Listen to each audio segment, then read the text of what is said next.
Darkcast Network. Welcome to the dark side of podcasting. Hey everybody, it's Kona here. We don't have a normal episode this week, but what I do have is the story of the disappearance of Ieshia Jackson. Ieshia is a woman who went missing from El Dorado, Arkansas on October 31st, 2020. We're members of the Darkcast Network, which is a network full of indie podcasts, and one of our podcasts is Murder Mimosas. They recently sat down with an advocate for Ieshia's family and talked about her case and basically that nothing has been done about it. You know, it's really tough because even her NamUs entry has wrong information. So that's why I think it's important for us to get this case out there and help amplify what the family advocate has to say, because we need to correct the misinformation that's out there. We will be back soon with our regular episodes, but in the meantime, I think it's so important to get this story out because, like I said, police just have not been really investigating this, and it definitely sounds like she went missing under very fishy circumstances. At the end of their episode, they even have an excerpt of a call between the family and the mayor, and if that's any indication of how this case is being treated, Ieshia needs our help. Ieshia needs awareness. Her family needs our help. So without further ado, let's get into Murder and Mimosas, the story of Ieshia Jackson's disappearance.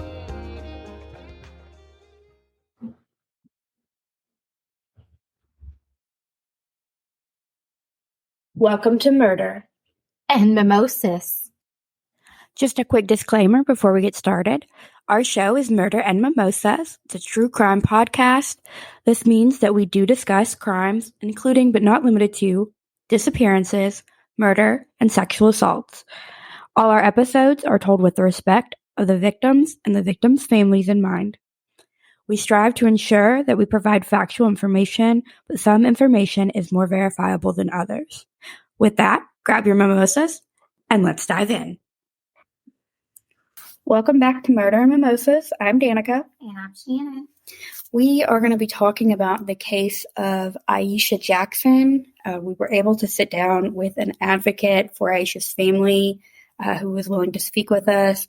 So due to the nature of everything and the size of the town that Ieshia's from, this person has wished to remain anonymous, and we're going to respect those wishes just to make sure everyone is safe in this scenario. But we will give you clips from that interview, as well as a clip of a phone call with the mayor that was taped. But first, let's talk a little bit about what happened, what we do know, and just kind of the general rundown. There you go, of Ieshia's case. Okay, can you tell us a little bit about Ieshia? From what her mother tells me, I have to, some personal questions so we can get to know her more than just she's a missing person. She loved animals. There's a story that her mother told me when she was school bus age, grade school age. She was riding the bus. There was a neighborhood dog that went missing, and Laquita, the mother, said, "Wait till my daughter gets off this bus. She'll find your dog for you." Apparently this dog only came to Ieshia, and Ieshia got off the bus, and everybody was telling the dog went, into the woods, went missing, had to come out. They said that Ieshia walked into the woods, and less than an hour later, Ieshia comes walking out with the dog beside her, just walking, found their doggy. I know, it breaks my heart. She did have a dog. She had a dog when she went missing too. And some cats as well. But the dog that she had when she went missing, it was adopted by a local business here, and I've seen it and gone by and visited. It's sometimes they keep it outside in a fence, and so I'm able to I'm gonna cry at that. Oh my God, I'm able to wave. I know. Stuff. I don't usually. I've been really good at not crying, but it gets me so sad. Anyway, they got it fixed, and they're taking really good care of it, and. But then her mother said she always loved to dance too. So she would That was her goal. She wanted to go to college to do business. That way she could run a dance studio. Because the dance studio she was dancing with, they moved to Little Rock, actually. So it wasn't offered for her anymore. Yeah. Just kind of from the top, give us the rundown of what's happened, what you guys know, maybe what isn't being told to general public that they might need to know. The main thing is we can't really verify because we haven't, we've tried to do some FOIA requests on the day, but I do have an email and I can send it to y'all to verify. The last day she can be accounted for is October 31st. I was advised by an outside agency not to release any, information, in which I get, because, I don't think anybody involved wants to hurt the investigation. However, I did push back a little bit with the date, and they totally agreed. Yes, that's fine. So the only thing I've said was that date, because I think it's really, really important to know the last day, because nobody in this town knew it was October 31st was the last day she could be accounted for. That means phone calls. So there's nothing after October 31st. She went to a party. She was dressed up for, a Halloween party, went to a party. And the next thing, the mother got a phone call saying she was on her way to Houston. And her mother hasn't heard from her since October 31st. And on the way to Houston with her uncle. Is that correct. Right? Yes. That's the story that we have been told. She tried to contact her daughter the entire time. Wasn't able to get her on her phone. So, would call like we all would do. If, we had a friend or a family member or a child going on a trip with anybody, we would call. And if we didn't get that, we would call everybody else who's supposed to be with them to find out, where they are or what's going on. And, okay, well, have her call me back. That's kind of what her mom was saying. So that would have been a Saturday of 2020 was October 31st. Sunday would have been November 1st. Monday would have been November 2nd.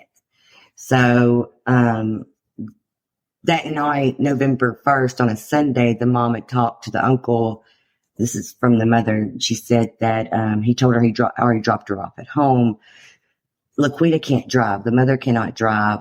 She's got some health issues that keep her from being able to legally drive. She's got a seizure disorder where and it's been worse lately. She's had seizures multiple times a day, and it's been happening at least twice a week now, just from the stress. Before, she said it wasn't that often, but it's been more often now. Anyway, the point is she's not able to drive. So the next morning she woke up her husband to go to Ieshia's home to check on her, because she's like, she hadn't even been staying at that house from what we understand. Her mother said whenever the last time she saw her at the home that she had been staying with for the last couple of weeks, because she had some break-ins in her home, Ieshia did. So that's why she was staying with the family member, the uncle, and I think the aunt, I believe is what the mother said. And so that's why she was a little concerned, because she didn't understand why she was dropped off at her home if she wasn't staying there. So she went over there with her husband and couldn't find Ieshia, called the police department or went up there, either one. She said she can't really remember because it's kind of foggy, but she swears she called, but she knows for a fact she went up to the police department that Monday and they told her to wait. Yeah. And that's why the Wednesday date, the November 4th date is out there, because that's the day that the police department came out and took the statement and everything. So as far as everything now, it's been confirmed that we are able to say October 31st is the last day, but we're 2.5 years out. So I don't know. Y'all probably know better how memories work. You let things go 2.5 years. Maybe when it was fresher, you could say, oh, I remember seeing her that Sunday or Monday and didn't think anything of it because she wasn't missing until November 4th. We don't know if that's happened. And really, I don't need to know that. The police department needs to know that. Common, because you said Ieshia was going to a party. Is it common for her to have just changed plans and gone to Houston? Her mom said, yeah, they kind of were just, I mean, and the more, when you start hanging around people, you can kind of get patterns and, yeah, she said it's like, and the more I hang out with them, the more I can see it's kind of like there's really no, they don't really have a schedule of things. Like every Sunday we go here for church or every Monday we have brunch here. There's really no, they just kind of live, just do what, yeah. So it's not uncommon she said it wasn't. Okay. Cause I asked her the same thing. I was like, well, you got a phone call early in the, night that they're going to Houston. Was that off to you? She's like, not really. We've been known to get up and go. I mean, we all. Okay. Yeah. That was one thing that stuck out to me. I was like, if I called my mom, hey, I'm just going to go to Houston. Right. I'd be like, what? Yeah. Now let's, this is what Laquita said, the mother. She said she never got a call from her daughter saying she was going to Houston. The call came from her uncle, the brother. She got a call from you. Saying I'm taking her to Houston. Yeah. Okay. So what night was October 31st that year? That was a Saturday night. Okay. Mm-hmm. Yeah. And then Sunday was November 1st. So it was a fast trip. Because if you left. And that was here, Houston and Houston back. Okay, yeah, that is a quick trip. Yeah. That's less than 24 hours. Because if she was back by Sunday night, November 1st, dropped off, yeah, it's a pretty fast trip. Did he tell Laquita what the reason for the trip to Houston was? He had lived, from what I understand and from what Laquita understands, he had lived in Houston prior to moving back to El Dorado. And that they had to go pick up some furniture they had left. So that's why Laquita, that's when she started getting, I don't know, something's off because usually my daughter will call me back and that she was dropped off at the house that she hadn't even been staying in because she was already scared to stay there by herself. So. Yeah. Did the uncle have any explanation of why he ended up dropping her off there? I don't think that there was even time. From what I understand, Laquita didn't even go into that with them. She was just like, where is she? Okay. She's not there. And then that's when everybody came over to Ieshia's house and they called. They weren't able to take the report per the mother. And so that's why she called back Wednesday, November 4th. But he was still around. I mean, from what she says, he was even organizing searches in the beginning and everything. Okay. Now so other than the report, what have the police done that we know? I don't want you to say anything you can't say, but things that you do know. What I do know is nothing. They've arrested. No, and I'm not trying to mean that condescending. They've probably done things they can't tell me about. You know how it works. There's probably things that have been done that they're not able to tell me about. But in some cases, and I'm not saying that's what's going on here, but and also you can't insult the citizens that you serve and protect. Because after 2.5 years and nothing is being said and the correct date is not even out there for the public, when you've begged and begged and begged and begged and begged, her tattoos aren't even out there to the public. I've begged and begged and begged and begged for that. The mother has begged for that. Her correct height, weight, down to the correct spelling of her name. It's Ieshia. Yeah, because I sent it to you in an email wrong, but that's what I'd gotten online. And thank goodness Namus has been wonderful. I emailed them and they did get with the agency, and her name is corrected on Namus now, because used to before when you would search, you couldn't find her. So that's what I'm saying. I can't believe that. Right. And that's what I'm saying. I'm not trying to talk ill, but also you can't insult our intelligence either. The respect road goes two ways. So I know I don't need to have your file, and I know the mother and I or anybody trying to help doesn't need to know important information that could lead to an eviction. We get that.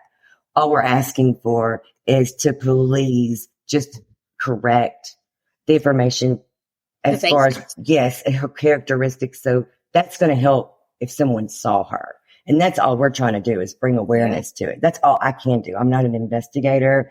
I'm not the police. I have no authority over anyone. All I can do is just bring awareness. And in doing so, I think those are very important things. And I've explained it to the mayor and I've explained it to the police department that if you lost your wallet and it was a green wallet and it was reported that it was a blue wallet stolen, I mean, come on, this is a child. It's not your wallet. Let's get our correct information out there. So in case we do find her and let's say something bad did happen to her. She went walking after she was dropped off. If she was dropped off, her hair had long, long braids. She had just gotten it done. And those braids are not biodegradable. So we're 2.5 years out. Yeah. If anybody saw loose braids, I mean, 2 years ago, what would you do? We'd just walk past them, wouldn't we? We wouldn't think. But if it's out there and you're aware of it and your senses, you're going to be more vigilant to looking for things like that and not just kicking them over, in my opinion. But from where I stand and what I've been helping the mother with, we have not asked for anything that has to do with the investigation. We have only asked just to release what Ieshia looked like and her characteristics and things that she could be identified for. And I don't think that's too much to ask. And also whenever it seems like it would be the very common thing with a missing person. Well, if you want to find one, right? Like I said, if you want to find one, yeah. And if you want credible tips, that's what I even emailed to them. I said, I don't understand how you're even able to get a credible tip if you don't have the correct data. Well, so the ones you're getting are a waste of time because they're not accurate. Right. Because here's my opinion. If she was missing, last time she could be accounted for is October 31st, they've got her phone. So if someone says, no, I talked to her on the 4th or the 3rd, you would think that would be suspicious, right? Because you're able to confirm that. Mm-hmm. I don't know. Like I said, I'm not an investigator, but yeah, I'm trying to be. Well, you don't even have to be an investigator to know what you need out there to find her, though. And you won't understand how many times I've heard that there is accurate information on pets than there are humans, and that's.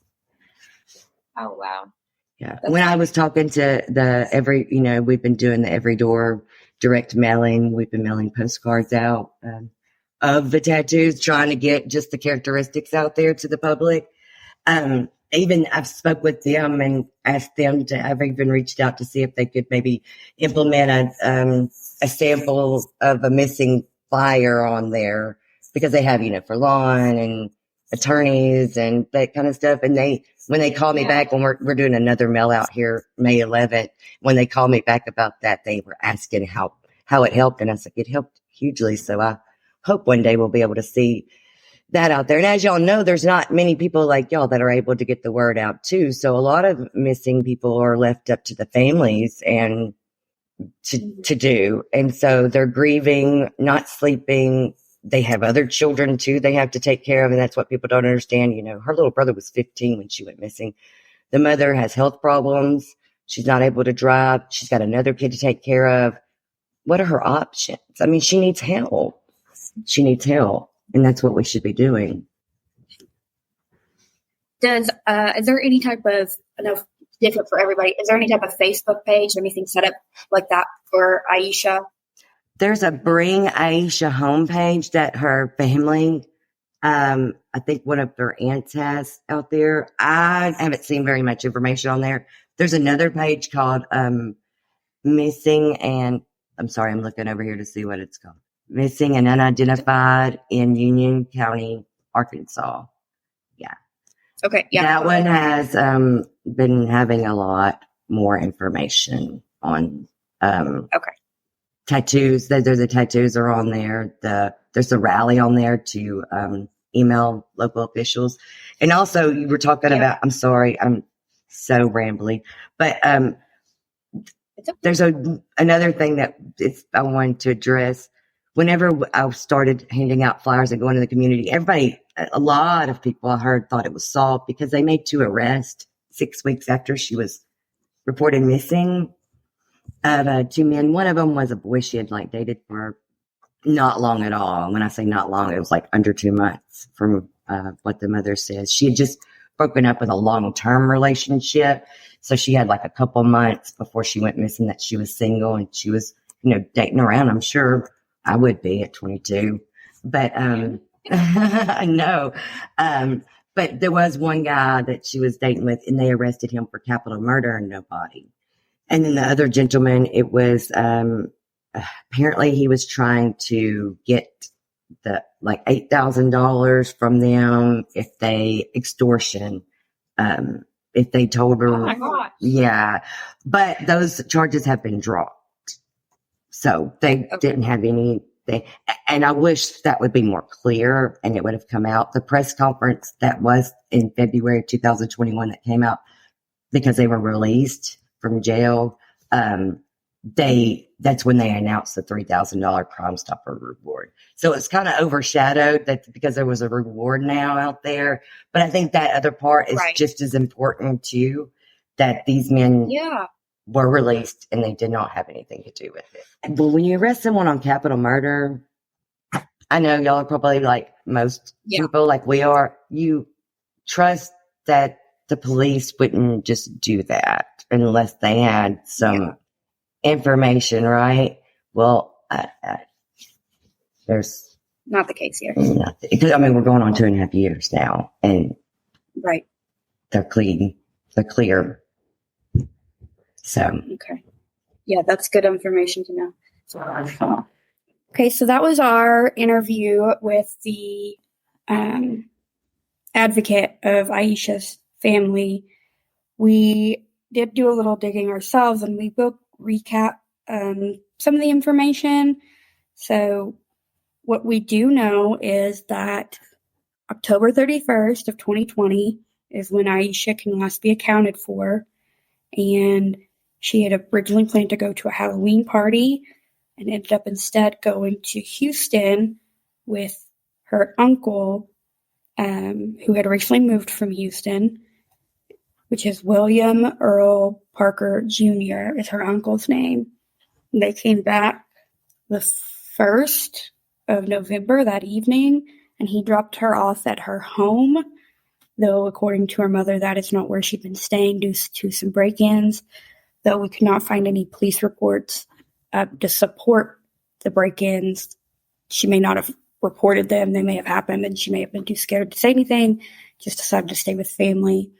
But beyond that, well, we don't even know any of that is correct. We just know that the uncle called Ieshia's mom, said Ieshia's going to Austin with him, Houston with him to move furniture. And if you look up Ieshia, you see she's a little bitty tiny thing. If you want somebody to move furniture, I doubt this is the person you're going to get. So her mom never speaks to her. It's all through the uncle that Ieshia is going, that he dropped Ieshia off, but her mother never hears from her confirm any of this. No. So that is what we have been told, what the mother's been told, what the police have been told, though a lot of the information that have been released by the police isn't accurate, such as they have it as November 4th was her last day that it accounted for. It was actually October 31st. Her name was spelled wrong, but we will have her correct name, her correct information, and the pictures of her tattoos on our social medias. Would love if you'd be able to share those so that that correct information continue to be pushed out there to overshadow the incorrect information. I would love to say that in this case, the police department and the mayor have been helpful, but we do have a short clip. It's a recorded phone call with the mayor that will probably shine a little bit of a different light, which begs the question of why? Why is this being treated as such a hostile thing for the family to want information and want the police to get the right information? It's all a little disconcerting, but we'll let you listen to that and make your assumptions.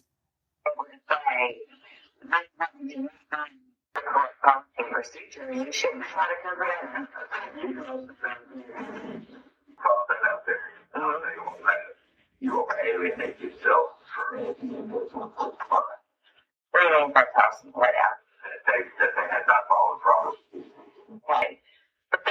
still not, but it's disproved, so you're going to stick to facts. Let's see what happens. Do right and see what happens. Do right and see what happens. They were not following policy. They're kind of accusing Corey. They're kind of accusing, that's a fact. Well, he's admitted to things.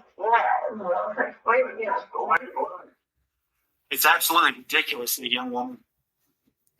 So that's what we know right now. That was a conversation with the mayor of El Dorado.